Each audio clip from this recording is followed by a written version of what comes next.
అయితే కష్టమైనా సరే పచ్చి కూరగాయలే బెటర్ అన్నది పచ్చి నిజం. మార్కెట్లో కూరగాయలు కొనగానే వేడివేడి నూనెలో కారం, ఉప్పు, మసాలా దట్టించి వేయించడం అప్పుడప్పుడు మానేయాలని నిపుణులు అంటున్నారు. కూరగాయలు, ఆకుకూరల్లో ఉండే సి విటమిన్, కీలకమైన ఎంజైమ్స్ ఆహారంలో అరుగుదలకు ఎంతో ఉపయోగపడతాయి.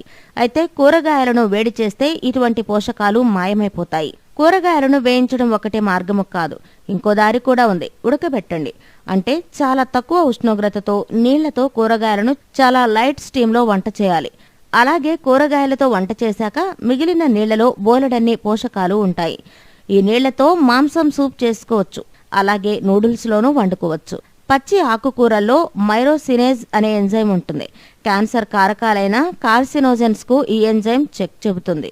టమాటోల్లో ఉండే లైకోపిన్ అనే పిగ్మెంట్ రోగ నిరోధక శక్తిని పెంచడమే కాకుండా గుండెను అన్ని రకాల వ్యాధుల నుంచి దూరంగా